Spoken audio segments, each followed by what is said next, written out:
This is a recording of Chapter 11 of Survive, the Atlantis Grail, Book 4, by Vera Nazarian.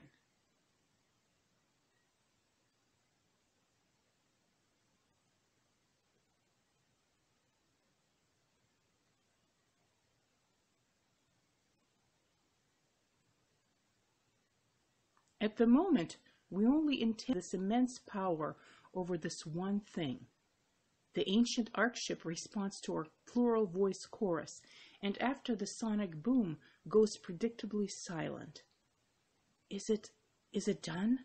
I asked, breaking the magic silence. Will this hold it? It had better, Asen replies grimly, and he once again marks the time on his wrist comm. The Imperator makes an effort to appear expressionless, then checks his own wrist device, which has been emitting a gentle tone. It's your mother, he says with a burst of annoyance, glancing at Asen.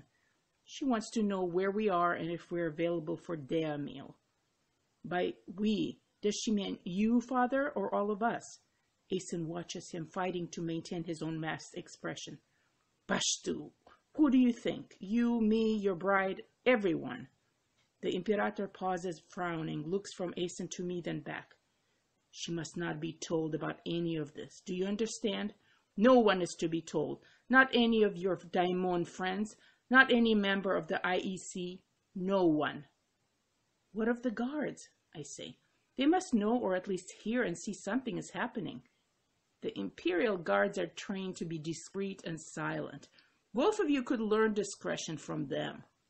Romhutat continues to glare at his son and at me. Not a word of praise for either of our performances in the plural voice. So what now? I say. We continue to wait. The Imperator taps his wrist comm and enters something with decisive, quick movements. But we do it back at the palace. Is that wise? Asen says. If we leave now and the ship reactivates yet again? His father's cheek muscle twitches with anger. Nothing to be done beyond what has just been done. If 3 Logos voices working together could not accomplish, no, it is ridiculous. We sealed the safety lock. I am certain the Imperial oral block will hold now, and therefore I am leaving. Come.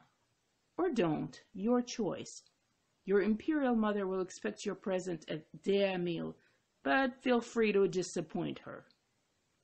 In the next half an hour, we'll return to the Imperial Palace in the Imperator's hovercar, tense and silent. Romhutat Cassiopei wears a permanent frown on his face and barely speaks to us. He and Asen both continue to check the live feed of the Grail on various devices, and it remains blessedly silent. How long has it been now? I asked Asen quietly as he stares at his wrist, and then I point to his hand. By the way, maybe I need to get one of these, one of my own, these wrist gadget things, Asen. Asen looks up at me and raises one brow, then widens his eyes and exhales. Of course, I've been meaning to get you a personal unit. Sorry, it slipped my mind repeatedly. When we get home, I'll have Genio configure one for you tonight. No rush, I say with a tiny smile at the sight of his earnest distress in regard to me. And then I glance at the Imperator's stern profile in the seat in front of me. A bitter feeling stabs me in the gut, a reminder of what harm this man has done to my mother. And then I swallow the feeling and force myself to think of the here and now and what set of new difficulties lie ahead, one problem at a time. It is noon ghost time when we arrive, and the Imperator dismisses us so that we can return to Asen's own palace quarters to freshen up before their meal, which will be served in the Imperial quarters.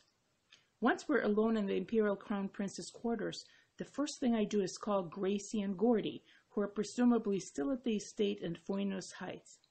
I don't bother with a video call through one of the monitor displays on Asen's desk computer that uses the palace network, because I want to bypass triggering the palace surveillance algorithms. Instead, I borrow Asen's wristcom. We connect, and Gracie's voice sounds very worried on the other end. She's bursting with questions, and I can hear Gordy in the background.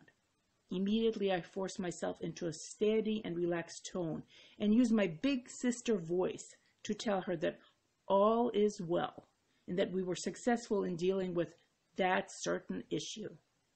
I don't mention the Grail or the raw disk by name, since the Imperator forbade us to discuss the situation with anyone. Again, this is the palace filled with hidden surveillance everywhere.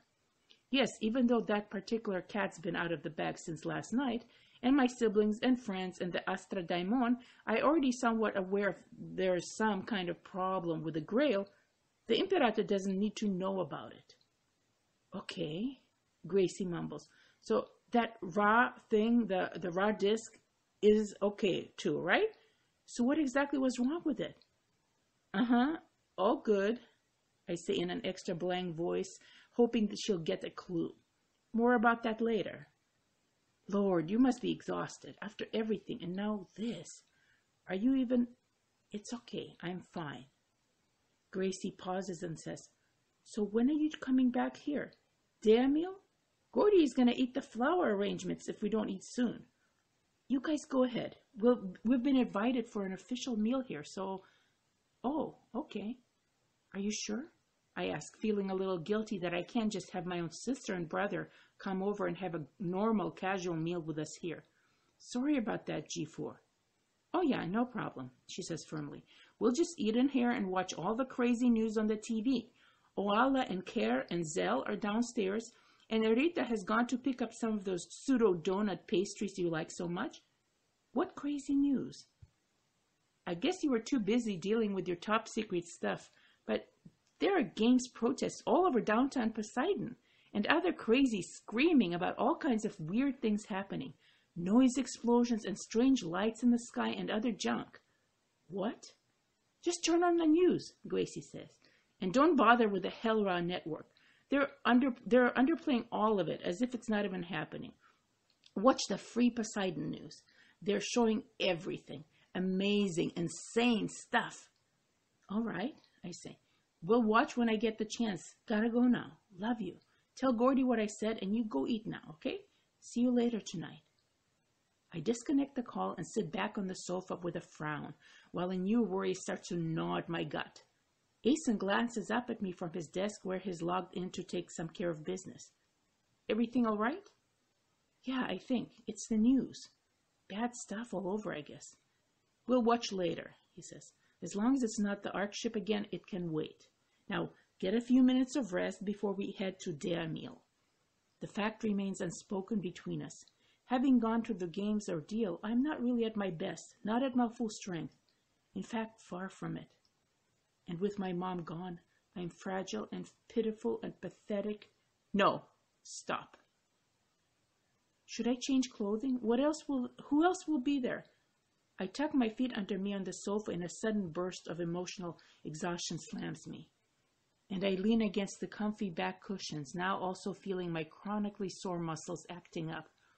We happen to be in the familiar workroom that separates Asen's personal bedroom and mine, one of the rooms of the Imperial Crown Prince's quarters that we use most commonly. Neither Anu nor Genio is here today. They are both working back at Asen's estate in Foinus Heights. Not sure who else, he replies. We can assume it will be intimate, although my mother might have invited some other suitable high-ranking guests to diffuse the potential situation of being one-on-one with my father. Don't bother changing. You're fine as you are. I smile tiredly. Ah, Asen, you always say I'm fine as if I am, even when I look and dress awful. He smiles back at me.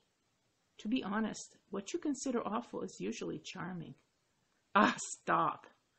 But I'm smiling widely back at him. In that moment, a small tone sequence sounds from his desk computer's display, and it's echoed on his wrist comm that I'm still holding between my fingers. It startles me in a bad way, the way a chronic stressor affects someone stuck in a constant verge of panic alert state. My heart skips a beat painfully. Asen's expression grows serious, and he turns his attention back to the screen and says, It's done.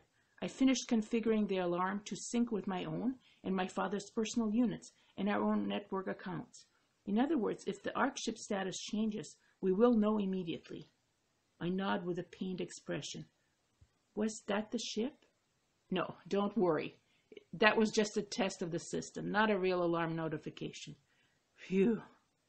I'm just so used to getting bad news that a little thing like a test alarm only is a relief, I say. Asen looks at me with intensity. I know. A little later, we arrive back on the Imperial Quarters floor, past the now familiar grand marble lobby with the elevators and the array of honor guards, and enter the antechamber with the lesser thrones. This time, the attendant servant directs us to a different interior doorway that takes us to the Imperatrice's quarters that lie adjacent to the Imperator's, situated on the same main portion of the floor. As we pause at the entrance, Asen casually runs his hand along my lower back and lingers there for a moment, pressing and caressing me reassuringly. His firm touch gives me a pleasant jolt of warmth and confidence, and we enter the chamber. The room is basically a long interior balcony, completely enclosed with the Atlantean version of glass along the outer wall. It has a lofty trellis ceiling of mixed glass and veined gold that mimics natural plant vines and leaves entwining to create a diffuse mesh of surprisingly effective protection against the fierce sunlight. Good thing, because at the moment hell shines from directly above, only a little past zenith. The interior wall is magnificent in deep mauve and red marble stone trimmed in black, and also veined in gold. And a row of slender columns runs alongside it, creating a corridor nook with multiple seating areas and one long, narrow table with seating for 12 on both sides. I see immediately that we have additional company for their meal. Devora Cassiopeia, exuding casual elegance in her shimmering layered outfit of verdigris, persimmon, and gold, sits at one end of the long table as the meal hostess, according to imperial protocol, as I recall from my lessons with Consul Deno. And the Imperator sits in the first side seat to her right, the position of the honored guest. Across from him, in the side seat directly to Devora's right, I see a vaguely familiar man in a dark gray and black jacket, middle-aged, with shoulder-length hair gilded in impeccable courtier fashion, deep bronze skin, and a composed, self-important demeanor. He is the ACA director, Hijep Teophon, one of the IEC members, whom I've met before at some point over the past month or so before the games, an imperial loyalist and also the man in charge of the imposing agency that handled all the Earth and Atlantis formal interactions back on Earth. Next to him is another man, who I recognize as another one of the imperial inner circle, the first priest Shirahtet himself, of the prominent noble family Kuruam, that serves the cult of Cassiopeia. Shirahtet is an older man, not decrepit, but in late middle years, with a clean-shaven skull except for one gilded forelock running from his forehead all the way to the back of his head and culminating in a long, segmented tail, a symbol of his sect. He has leathery red clay skin and unreadable dark eyes thickly outlined by kohl. His clothing is not ceremonial, but a formal cord jacket trimmed in earth colors, and he has a preponderance of jeweled rings on his fingers. Across the table from Shirahtet, and next to the Imperator, is the Imperial Princess Manala, poor girl, dressed in a lovely rose outfit similarly formed of layers of veils, as her mother, looking humbly down at her place setting. Next to Manala, thankfully, is Consul Suval Deno, wearing his tallest wig and a similar elegant jacket of deep plum and sage, artfully embroidered with fine gold thread. His fingers are also laden with gold and jewel rings. Underneath his artful mask of kohl and rouge, his expression is almost beatific, but I know him enough to recognize the lively darting movements of his eyes as he watches everything. Finally, across the table from Consul Deno, seated next to the first priest, Shirahtet, is an unfamiliar, bony, middle-aged woman with hawkish features that are handsome instead of beautiful, a fierce aquiline nose and very dark eyebrows over deep-set eyes. Her dark brown hair, free of any dye, is gathered in a stern knot updo, but a fine net of gold threads rests over it with long dangling earrings that connect to the netting of the headdress. She's wrapped in a pale cream robe, and her hands sparkle with faceted crystals around her wrists and fingers, also part of an intricate golden net that extends from her sleeves. At once I feel a momentary pang of familiar social anxiety. Who is she? Should I know this woman? At least I sort of recognize the others. As we are announced and approach the table, with everyone staring at us, the Imperator looks up at Asen with a minor frown. My son decides to join us, and his lovely bride. You're both late. Sit. And he points to the nearest empty seats. Devora, meanwhile, merely smiles at us from her hostess position at the head of the table. Apologies, my father, mother. Asen replies smoothly with a nod to both his parents, and he directs me to the seat next to Consul Deno. Perfect choice as far as I'm concerned, while he himself takes the seat across the table from me and next to the unfamiliar woman. The moment we are seated, the Imperatrice motions to the discreet servants in the alcoves along the interior wall behind us to begin serving our day meal. At the same time, the Imperator checks his wrist and exchanges a quick glance with Asen. Asen lightly raises his brow and then also discreetly looks down at his personal unit. For once, I know exactly what they're doing. I sigh and look down on my own place setting, while moments later a servant leans in and a plate appears filled with artfully arranged foods that smells like savory heaven. Knowing my imperial protocol, and with a swift glance to my right for reassurance from Consul Denu, who barely smiles and faintly nods at me just enough to give me his affirmative, I refrain from touching any utensils and wait for the imperial couple to begin first. The Imperator must be famished after the stressful events of our morning, because he immediately commences to eat, and everyone at the table follows his lead. For the first few minutes, there's only the clanking of utensils and glasses and silence, as everyone chews and swallows as politely as possible, but in haste equal to the Imperator, so as not to be deprived of their still full plate as soon as he is done. I use my eating utensil to snag several bites of whatever is on my plate, and my body tells me it's hungry, and this is good. Meanwhile, my mind is still apparently stuck in eternal crisis mode and refuses to process such insignificant sensory input as taste. Having allowed us sufficient time to eat, enough to take the edge off our hunger, the Imperatrice begins to make elegant small talk, following perfect imperial protocol. First, she addresses the Imperator, then makes a point of pleasantly engaging each of the guests. What a lovely day we're having.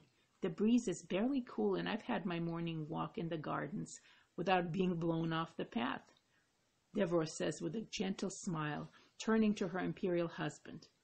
The month is off to a good start. Ha! The Imperator grunts, saying nothing else and taking a long drink from a goblet. Not that the hostess has spoken. It is permissible for others to talk also. How was your circuit of our provinces, Oratorat? The Imperatrice next addresses the unfamiliar woman next to Asen. Oratorat? I wonder. Is that a title or an honorific? Both insightful and blessedly uneventful, my sovereign lady, replies the woman in a solid, no-nonsense voice and businesslike manner, setting down her utensil. We took an extended detour through your northern provinces just to avoid the culmination of your games and the accompanying traffic. And I don't mean just the routine urban sky collisions. Apparently, we should have taken an even longer detour westward, judging by all the turbulence still happening in Poseidon on the ground. Not normal by all accounts. No, it's not, says Hijeb Teophon, clearing his throat. We had some unusual seismic activity in the direct city center, unfortunately. Happened right in the middle of the final ceremony yesterday, so the complex had to be evacuated, and the game's resolution postponed for safety reasons. The public is agitated until all that's concluded, hence the turbulence downtown.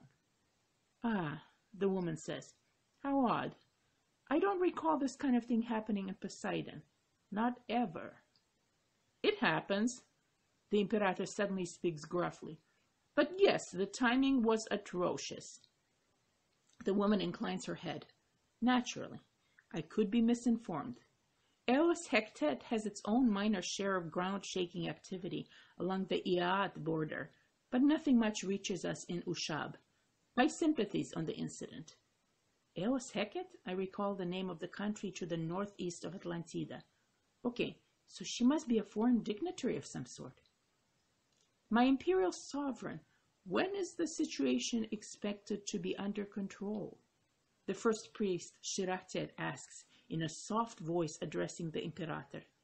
Romuald turns to him with an irritated look. It is under control. We're working on the cleanup of the stadion and adjacent premises. Safety inspections took place all this morning. The conclusion of the games will proceed shortly. The first priest inclines his head with utmost cordiality. Of course, my imperial sovereign. Indeed it must. What of those urban protests? The woman says. Seems hard to imagine they will be satisfied with simply more of your spectacle. The people were frightened, but now they simply want to resolve their bets. The Imperator looks at her with unblinking eyes. They shall have their ceremony and their top 10 champions, as early as tomorrow if necessary. That is all. The Imperatrice interrupts gently, sensing the build-up of tension. Orat, orat, she said with a light exclamation. How remiss of me. I forgot to introduce you to my son's imperial bride. This is Gwen Lark from Earth. Gwen, you already know everyone present, but not the Honorable Orat Kefasa Sewu of Eos Heket. And now everyone turns to stare at me. Oh, I say, with a stupid jolt because my name was called, as my heart starts to pound for no reason whatsoever. Very nice to meet you, Orat. The Orat turns to me with a nod. Her look is shrewd and curious as she examines me. My pleasure, young imperial lady. How unusual. You are from Earth, truly? You must have just arrived with all the refugees. How did you come to this arrangement with the Crown Prince of Imperial Atlantida? I don't recall being informed of any Earth marriage alliance in the works. Was this not part of our discussions, Director Tiophon? That we were to be informed of all such details? Orat, it happened very privately, Aeson speaks up calmly, with a quick warm glance in my direction. Nothing was prearranged. We met and grew close naturally. Gwen worked with me during our journey home. My son has met his match, the Imperatrice says with equal warmth. Their two hearts are entwined, and I'm happy to say the wedding is set for Red Amrevet 9. You are invited to attend, Orat, if it's still within your plans to be present here on that date. A love match? Orat Kefasa Sewu asks with an incredulous expression. Commendable, unfortunate indeed, Imperial Lord Aeson. One would think such a thing was not possible, considering you're a Cassiopeia heir. Your life is arranged from your conception to your last breath, we're told. Once again, I must be misinformed. Or things are indeed changing in Imperial Atlantida. So then, we have the Earth refugees to thank for this remarkable progress, starting with this one. And the woman smiles at me and at Aeson with amusement, then throws a sharp glance at the Imperator. At once, Devora Cassiopeia again diffuses the conversation by calling on the servants to present the next course of sweet-drenched fruit and a savory dish of flaky pastry aromatic with spices. Finally, the day meal is over. The Imperator rises from his seat with a formal nod to his wife and informs the Orat he will receive her at her leisure in the next hour, after her visit with the Imperatrice is concluded. Then, after giving Aeson a meaningful hard look that briefly touches me, the Imperator departs to his own quarters for a private meeting with the ACA director and the first priest. Since these two men are not merely IEC members, but the Imperator's closest confidants, I have a very good idea what they will be discussing in a locked room. For once, nervous worry makes me want to be a fly on the wall there. At least the alarm has not sounded. The ancient Arkship remains dormant. The Orat, Consul Demno, and the rest of us remain in the Imperatrice's quarters to continue the visit and have a leisurely tea. We'll simply pick ourselves up and move to a different large room in the interior, away from the late afternoon sun. I glance at Aeson constantly, never losing my awareness of him, and he returns my look with his own steadying gaze, even as we move to occupy the other room. No longer constrained by table seating protocol, he takes the place right next to me on the comfortable sofa, although we retain a slight proper distance between our bodies as we sit side by side. His hand comes around the back of our sofa, and his fingers sweep against the side of my shoulder and neck, sending unexpected sweet pangs of sensation throughout me. His faint, steady caress is almost enough to make me forget everything. While the Imperatrice and Kefasa Sewu talk about the details of the Oratorat's traveling itinerary through the provinces, Consul Denu comes over to sit nearby and makes a point of engaging me in small talk. Even though he's been seated next to me throughout the entire day meal, no true conversation was at any point possible. Now that we may speak a little more at leisure, I must say, my dear Imperial Lady Gwyn, it's my utmost joy to see you triumphant and well after surviving your ordeal in the games, he says, leaning in closer and inclining his bewigged head in an impeccable courtly nod. Well done, my dear, well done. Thank you, I say with minor amusement, as his overwhelming flowery perfume wafts in my direction, although I still can't believe I'm alive. The consul smiles. Not merely alive, but a champion. I purse my lips tiredly and try to match his smile in reply. Aeson merely watches us with a carefully composed expression which barely covers up his own grave state of worry. Meanwhile, the Imperatrice now calls Aeson over, and they speak, while the Oratorat steps toward me and examines me in her matter-of-fact gaze. I have so many questions about your refugee experience, Imperial Lady Gwyn, about Earth and the process of what must have been a remarkable journey here, says Kefasa, and her shrewd dark eyes continue to evaluate me. Unfortunately, my schedule and my time here is limited, so I must simply ask you for a future conversation. I trust you'll soon have the opportunity to visit Eos Hektet in a formal capacity and observe how our own share of the Earth refugees is being accommodated and settled. You must have some invaluable advice for us, considering your unique dual perspective as Gebi and now Imperial Atlantida royalty. Promise me a visit.